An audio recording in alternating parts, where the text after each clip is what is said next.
Então vamos lá, Salmo 1, que diz assim: Bem-aventurado o homem que não anda no conselho dos ímpios, não se detém no caminho dos pecadores, nem se assenta na roda dos escarnecedores. Antes o seu prazer está na lei do Senhor, e na sua lei medita de dia e de noite. Ele é como árvore plantada junto à corrente de águas, que no devido tempo dá o seu fruto, e cuja folhagem não murcha, e tudo quanto ele faz será bem-sucedido. Os ímpios não são assim, são, porém, como a palha que o vento dispersa.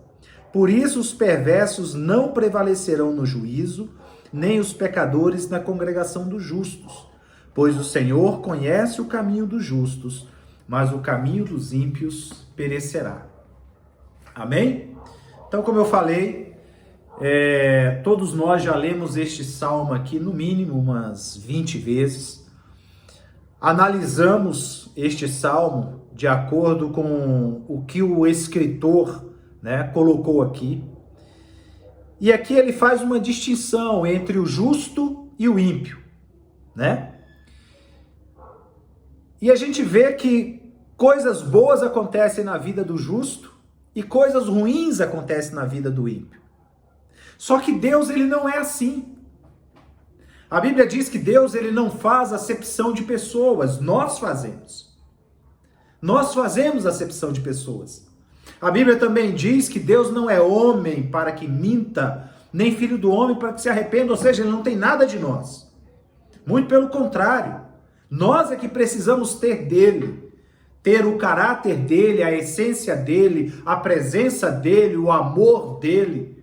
Em Cristo, nós sermos semelhantes a ele, em tudo. E Jesus, ele fala sobre isso: olha, se vocês fizerem assim, se vocês orarem assim, se vocês agirem desta forma, vocês serão semelhantes ao vosso Pai que está nos céus. Ajam desta forma, porque ele também não faz acepção de pessoas. E o tempo todo a gente vê a Bíblia falando sobre isso. E tem gente que, os religiosos, isso fica mais para os religiosos, quando eles leem esse texto, eles colocam como Deus fazendo essa separação. Como tem um texto que diz que, então conhecereis o caminho do justo e o caminho dos pecadores, O caminho do justo e o caminho do ímpio. Trazendo o entendimento de que há diferença, e há diferença, mas não necessariamente na questão de bênçãos ou maldições, porque aquilo que nós recebemos de Deus, nós não recebemos de Deus porque fazemos o bem, nós recebemos de Deus por sua graça.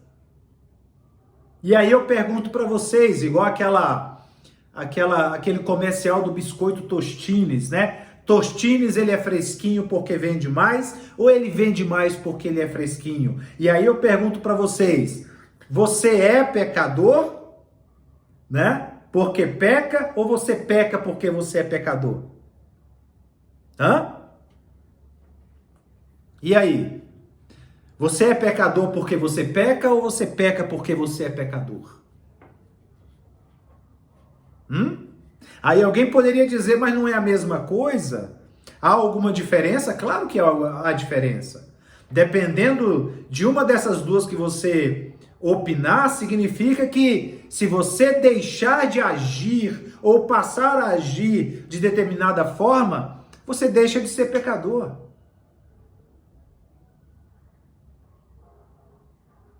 E aí? Você é pecador porque você peca? Ou você peca porque você é pecador? Quem arriscaria aí uma resposta? Hein, Gabriela? Você peca porque você é pecadora, ou você é pecadora porque você peca?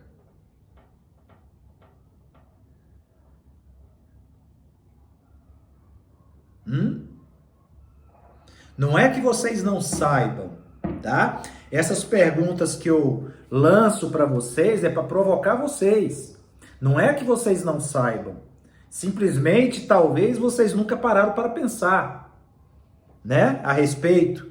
A gente coloca no piloto automático e deixa a vida me levar, né? A gente não para pensar se eu peco porque eu sou pecador ou sou pecador porque eu peco, né? Quem é que vai parar para pensar numa coisa dessa, filosofar sobre isso? Hã? Buscar resposta para isso, simplesmente vai levando. E aí? E eu lanço para provocar mesmo, para colocar vocês para pensarem sobre essas coisas, para ampliar o pensamento de vocês a respeito do Evangelho, a respeito de Cristo, a respeito da vida espiritual. Porque com relação a essas coisas, a minha mente não para. Eu penso 24 horas nessas coisas.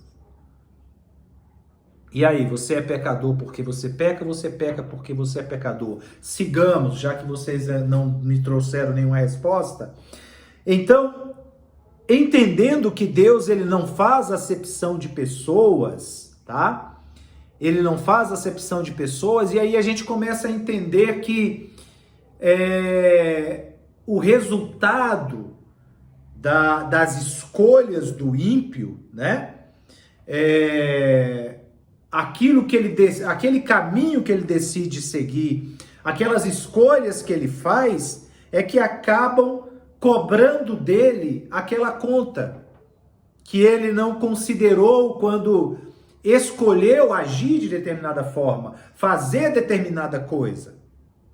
Não porque Deus vai castigar, como eu ouço muito as pessoas dizendo, Deus castiga. Não, Deus não castiga. Deus não castiga. Você acaba colhendo o fruto daquilo que você semeou. Aquilo que o homem semear, isso também ceifará. É isso que acaba acontecendo. Sim.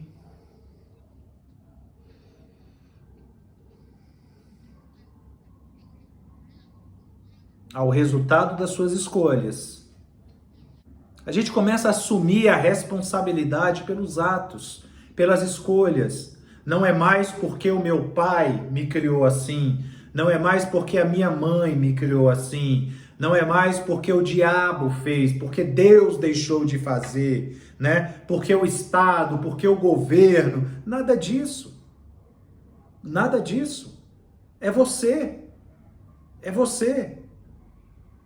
Naquele livro que eu falei que eu estou escrevendo, que eu coloquei que o ambiente, né? Eu ainda não terminei de escrever, não sei quando eu vou terminar de escrever, se vou terminar de escrever, e terminando de escrever, não sei se vou lançar, não sei. Eu coloquei que o ambiente, ele pode até te predispor à dor e ao sofrimento. Mas você tem escolha. Você tem escolha. Você pode escolher. Você pode escolher dizer assim, a partir de hoje chega. Daqui para frente não mais. Porque se você não tomar a decisão, a vida decide por você. A vida decide por você.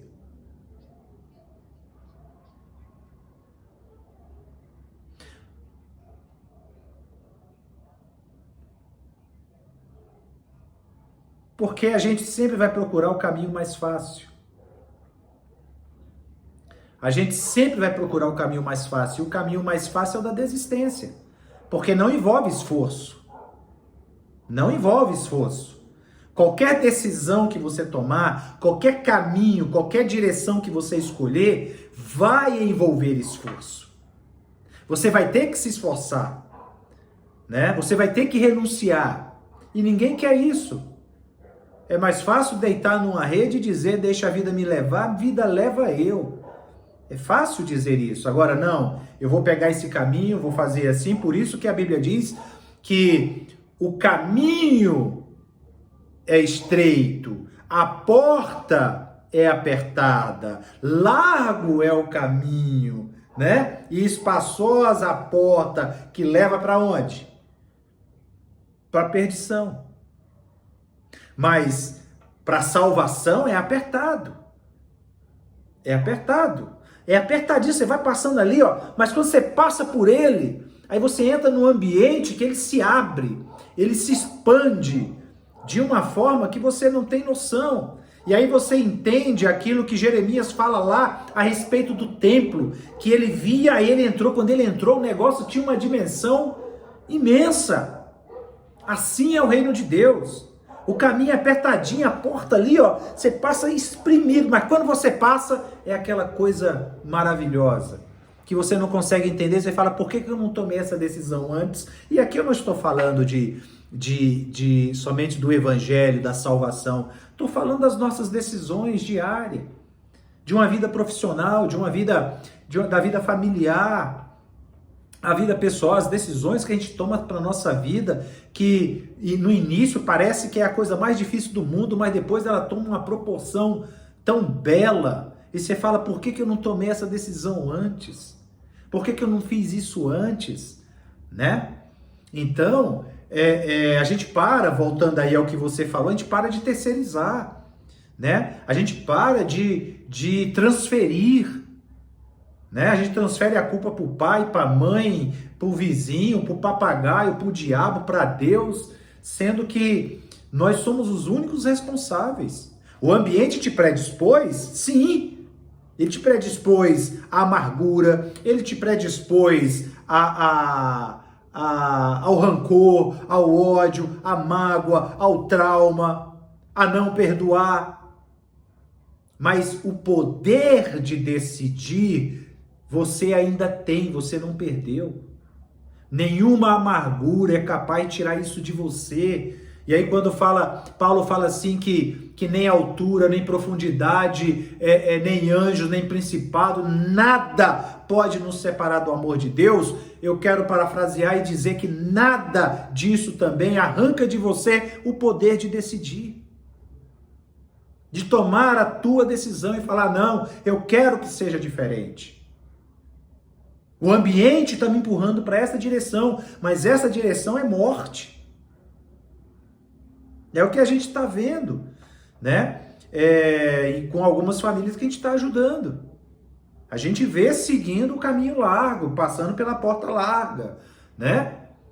Porque é mais fácil assim. Não, vamos mudar a rota, vamos pegar o caminho mais apertadinho aqui. Então, voltando aqui para o nosso texto, Deus ele não faz acepção de pessoas, né? Ele faz com que o seu sol nasça para bons e maus, para justos e injustos, vir chuva sobre ambos também. Então, não é uma questão de Deus abençoar ou Deus não abençoar, não é isso que o salmista está dizendo. Ele está falando de produto da decisão, de produto da escolha. E o que me confere o título de justo é o resultado das minhas escolhas, né? O que me confere o título de ímpio é o resultado das minhas escolhas. E aí ele diz assim, olha, bem-aventurado, ou seja, feliz, o homem que não anda no conselho dos ímpios, não se detém no caminho dos pecadores, nem se assenta na roda dos escarnecedores. E quando a gente lê isso aqui, a gente geralmente traz à memória aqueles amigos que fazem piada, né, da nossa fé, fazem piada de Jesus, fazem piada de Deus. Não é dessas pessoas que o salmista está falando, viu? Não é dessas pessoas. O salmista está falando de pessoas que têm conhecimento de Deus, que sabe quem é Deus, e mesmo assim escarnece de Deus. E mesmo assim, não segue os conselhos de Deus, não segue os caminhos de Deus, ele segue o seu próprio coração. Quando você vai lá para o livro, para a carta de Paulo aos Romanos, no capítulo 1, que Paulo ele começa a fazer aquela exposição, né? Das pessoas que não querem seguir Deus, mesmo Deus tendo se revelado a elas através das coisas criadas, ele diz assim, olha, vocês são inexcusáveis, por isso Deus os abandonou à sua própria vontade.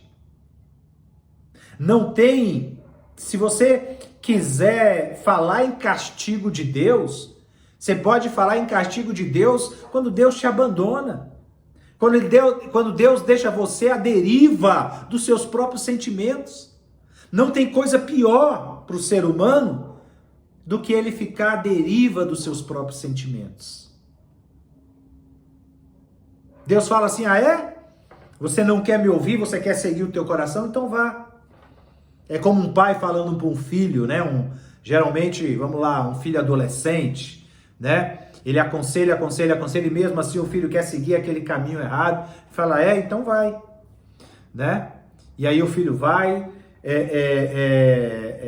se machuca, se desconstrói, depois volta só os pedacinhos. Aí o pai vai lá com todo amor e carinho, né? Arruma, ajunta, cura as feridas ali, né? E aí aquele filho não vai querer sair dos caminhos do pai nunca mais. Então, se você quiser falar em castigo de Deus, fale de Deus te abandonar o ser humano à sua própria sorte, à deriva dos seus próprios sentimentos, porque enganoso é o coração do homem. Enganoso é o coração do homem. Maldito o homem que confia no homem. Se você não confia em Deus, você vai confiar em quê? Ou você vai confiar no teu coração, nos teus próprios sentimentos, nas tuas próprias interpretações da vida, leitura da vida, ou você vai confiar em outro homem, num amigo, no governo, num político, seja lá quem for. Quando nós deixamos de confiar em Deus, e aí você tem essas duas advertências, enganoso é o coração do homem, maldito o homem que confia no homem. E aí, vale a pena confiar no teu coração? Vale a pena confiar no homem? Muitas vezes eu estou orando a Deus e eu falo para Deus assim, Senhor, aos meus olhos é bom. Aos meus olhos é bom. De acordo com a minha interpretação, vai ser uma coisa boa para mim. Mas eu não sei, Senhor. Então que seja feita a tua vontade, não a minha. Foi o que Jesus falou no Getsêmani. Pai, se podes, afasta de mim este cálice, mas se não, que seja feita a tua vontade. Que seja feita a tua vontade. E aí ele segue. Antes, o seu prazer está na lei do Senhor, e na sua lei medita de dia e de noite. Ele se enche da palavra de Deus, ele se enche de Deus, ele sabe que ele precisa estar cheio da presença de Deus, da graça de Deus, do amor de Deus, da misericórdia de Deus, do perdão de Deus, porque sem Deus nada podemos fazer. Jesus falou isso lá em João no capítulo 15, sem mim nada podeis fazer. E ele, se referindo a Deus, ao Pai, ele diz, eu só faço aquilo que eu vejo meu Pai fazendo. Até ele era dependente de Deus, é dependente de Deus, e ele segue falando desta pessoa que não anda no conselho dos ímpios, não se detém no caminho dos pecadores, nem se assenta na roda dos escarnecedores. Antes, o seu prazer está em Deus. Quando o salmista diz assim, alegrei-me quando me disseram, vamos à casa do Senhor. Em outro texto ele diz que, ele olhando para aqueles que ministravam no templo, ele falou assim, felizes, né? Felizes são estes, Senhor, que podem ministrar a Ti dia e noite. Em outro texto ele diz, mais vale um dia no Teu átrio do que 1000 em qualquer outro lugar. E átrio aqui não pensa numa igreja, no templo, presença de Deus. Mais vale um dia na presença de Deus do que 1000 em qualquer outro lugar. E aqui ele está falando de qualquer outro lugar, dos lugares mais lindos e belos da terra. Só que a gente faz o contrário. A gente prefere estar em qualquer outro lugar do que 1000 vezes na presença de Deus. A presença de Deus não nos basta. A presença de Deus não nos é suficiente. A gente ainda é um ente das exterioridades, né? A gente precisa das exterioridades. Há muito tempo, eu sempre admirei muito as obras a arquitetura, né? De prédios, a beleza das cidades, monumentos, sempre apreciei muito essas coisas, continuo apreciando, mas com outro olhar, com outro viés, e eu passei a apreciar a natureza, apreciar o céu, apreciar uma paisagem, árvores, uma árvore. Aqui o povo está cansado de me ouvir, quando eu estou passando, eu vejo uma árvore bonita, falo, olha aquela árvore lá, olha que árvore linda. Uma flor, um pássaro. Aqui em casa eu sento, aqui na garagem, aí eu olho para o céu assim, um telão de não sei quantas 1000 polegadas. Aí eu chamo a Yasmin, eu falei, Yasmin, vem cá, vamos assistir aqui esse telão, olha que céu lindo. Olha as nuvens, e a gente começa, e a gente fica ali, apreciando a obra das mãos de Deus. Um dia discursa outro dia, uma noite revela sabedoria outra noite. E você fica, sabe, e repetindo o que o salmista disse, esse é o dia que o Senhor fez, portanto alegremo-nos e regozijemo-nos nele. E você começa a se encher de Deus, de gratidão por Deus, daquilo que Deus criou. Ele antes o seu prazer está na lei do Senhor, e na sua lei medita de dia e de noite. Porque a lei do Senhor está escrita em tudo que foi criado. Tudo que foi criado. E aí ele diz, uma pessoa assim é como árvore plantada junto a correntes de água. Tem alguma coisa que uma árvore precise mais do que água? Para manter a sua folhagem verde e produzir fruto na estação própria? Assim somos nós. Estarmos plantados, arraigados, junto à água da vida que é Cristo. Junto à água da vida. Aquele que tem sede, venha e beba. Como ele disse àquela mulher samaritana, quem beber dessa água jamais voltará a ter sede. Porque ficará satisfeito. Porque bastará, será suficiente. Não vai desejar jamais as águas amargas de Mara, as águas turvas, salobras, lamacentas da existência, da vida, do sistema, do mundo. E aí eu chamo a tua atenção aqui, que esta árvore, ele está dizendo que ela dá o seu fruto no devido tempo. Não é quando você quer, não. É na hora certa. É no tempo certo. Se você for agora numa mangueira procurar manga, possivelmente você não vai achar. Pelo menos aqui em Brasília, não. Porque não é estação. Não é estação. Dá o seu fruto no tempo certo. Né? E aqui você pode colocar como resposta às suas orações, aqui você pode colocar como produto daquilo que você está criando, aquilo que você está projetando. Então vai acontecer no tempo certo, na hora certa, mas também você pode colocar aquele fruto que você tem que produzir na hora certa. É naquela hora que você é confrontado, você tem que produzir fruto de arrependimento, de paciência, de longanimidade, de bondade, de mansidão, de domínio próprio. É quando você precisa perdoar alguém, o fruto vai aparecer, você vai perdoar. É quando você precisa ser misericordioso com alguém, o fruto vai aparecer na estação própria, na hora certa. A compaixão, né? E aí ele segue.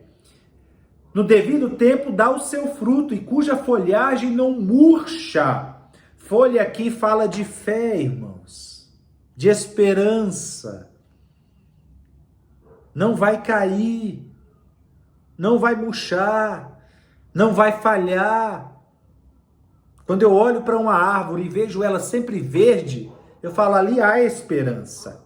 ela está viva. É a fé que nos mantém vivos.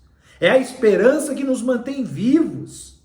Que mostra para todo mundo que apesar de estarmos passando por um deserto, passando por uma luta, passando por uma dificuldade, é a fé que vai mostrar para todo mundo que estamos vivos. Eu sei que o meu Redentor vive e por fim se levantará. Aí você replica o que o profeta Abacuque falou: ainda que a figueira não floresça, que não haja fruto na vide, e que o produto da oliveira fale, contudo eu confiarei no Senhor. No Senhor. E ele estava falando de uma guerra que estava vindo. Do exército inimigo que estava se armando para vir saquear a cidade, para atacar a cidade. E ele falou: ainda que tudo isto aconteça, a minha fé em Deus permanecerá firme. É a sua folha, olha aqui, ó.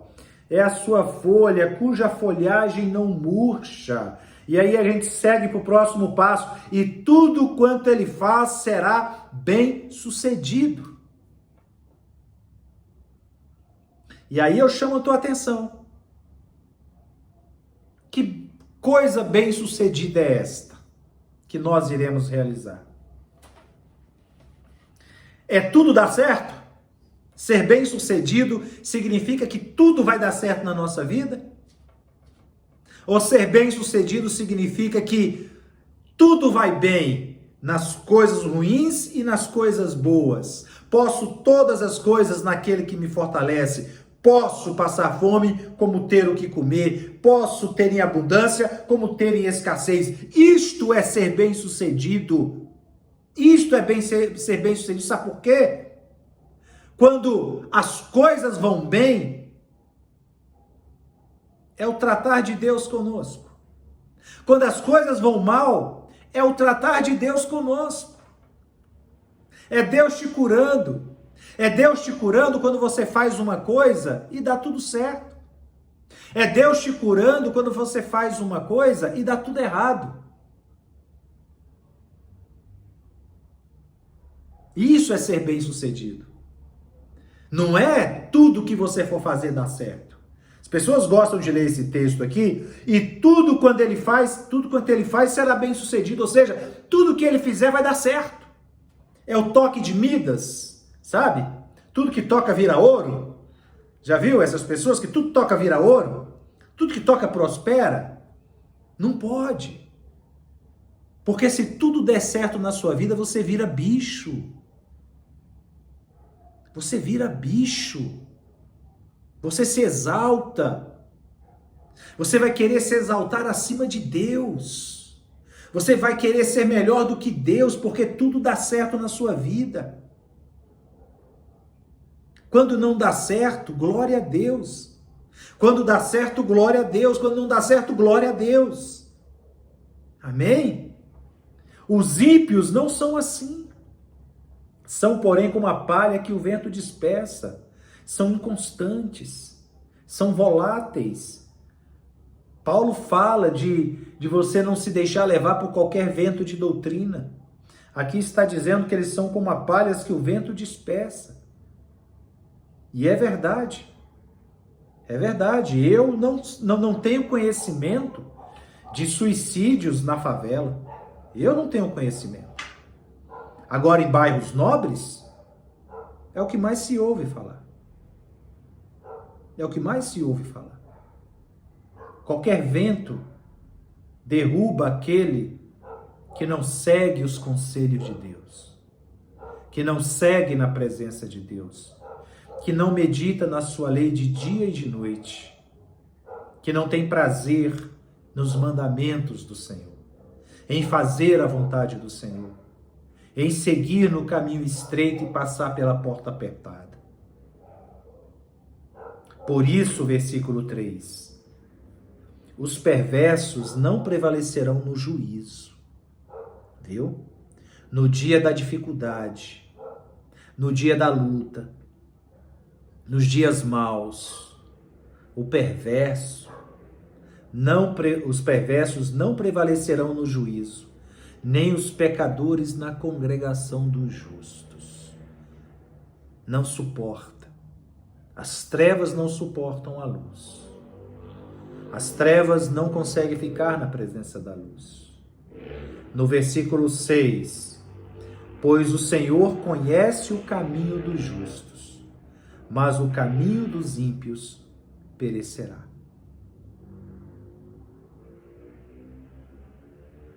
Porque nós semeamos para a eternidade. Aquele que escolhe ser justificado por Deus, ele semeia para a eternidade. A Bíblia diz que Deus colocou dentro de nós a eternidade. Por isso que as coisas desta vida não nos apetecem, não nos distraem, porque nós ansiamos uma pátria superior.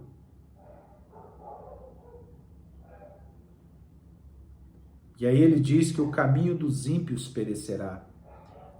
Aquilo que os ímpios semeiam não prospera, não permanece. O que Gamaliel falou a respeito dos apóstolos quando eles estavam pregando a respeito de Jesus? E aí eles foram presos, e aí Gamaliel chamou a atenção dos sacerdotes, dizendo assim: olha, irmãos, um tempo atrás levantou fulano, falando isso, e ele morreu e acabou. Depois levantou outro, também acabou. Deixa esses homens. Se esta obra for de Deus, ela permanecerá. Se não for, vai acabar. Olha o que Gamaliel falou. E o apóstolo Paulo estudou aos pés de Gamaliel. Seria comparado a estudar em Harvard hoje, né? Você dizer que você estudou em Harvard, você estudou no MIT. Naquela época, estudar aos pés de Gamaliel era comparado a isso, né? Um dos maiores sábios, considerado um dos maiores sábios, rabinos, não sei.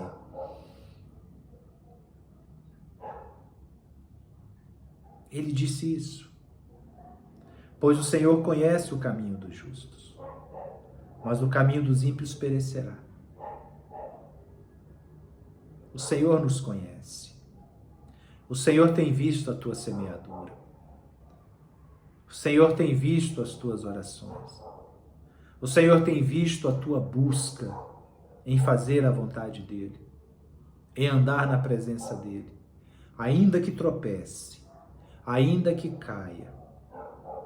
Mas o Senhor conhece as tuas limitações. E Ele sabe que você precisa dEle. Que sem Ele nada podeis fazer. Amém? Nada podeis fazer. Então, ser como a árvore plantada junto à corrente de águas, que no devido tempo dá o seu fruto, e cuja folhagem não murcha, e tudo quanto ele faz será bem-sucedido. Não é fazer tudo dar certo, é falhar também. E bem-aventurado aquele que falha naquilo que faz. Que falha naquilo que faz. Mas tem a capacidade em Deus de reconhecer o erro, se arrepender e começar tudo de novo. Começar tudo de novo. Amém? Vamos orar?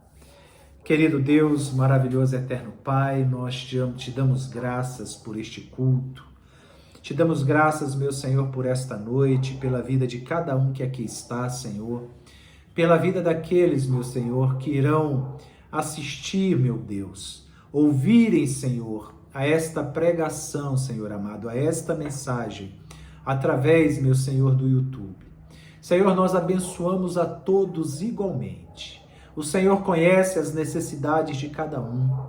O Senhor conhece as lutas de cada um. Eu te peço, meu Senhor, que o Senhor derrame da tua bênção sobre a vida de cada um, ó Pai. de cada família, de cada lar, em nome de Jesus. Suprindo, meu Senhor, as necessidades do teu povo, suprindo, meu Senhor, as necessidades da tua igreja, Pai, em nome de Jesus. Oramos também, meu Senhor, pela vida do Marcelo e pela vida do seu filhinho, Pai, que se encontra, meu Senhor, com dengue, meu Senhor. Em nome de Jesus, repreenda esta enfermidade e ministra, Senhor, a tua cura sobre a vida do Marcelo e sobre a vida do seu filho, Pai. Em nome de Jesus, abençoe também a Cibele, abençoe o seu lar, meu Senhor, abençoe a sua família, Pai. Dê a ela, meu Senhor, a tua capacitação, a tua força, meu Senhor, a tua disposição, ó Pai, no nome de Jesus, ó Deus. Senhor, nós te agradecemos por esta noite. Te agradecemos pela oportunidade que o Senhor nos deu de estarmos aqui, meu Senhor, unidos, ouvindo, meu Senhor, a tua palavra, aprendendo a tua palavra, aprendendo, Senhor amado, com teu Santo Espírito. Senhor, em nome de Jesus é que nós oramos e agradecemos. Que a graça do Senhor Jesus Cristo, o amor de Deus e as doces consolações do Espírito Santo sejam com cada um nesta noite, com cada família aqui representada, desde hoje para todo sempre. Se você crê, diga amém e graças a Deus. Amém?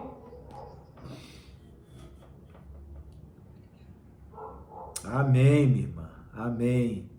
Que Deus abençoe vocês. Tenham um bom final de semana.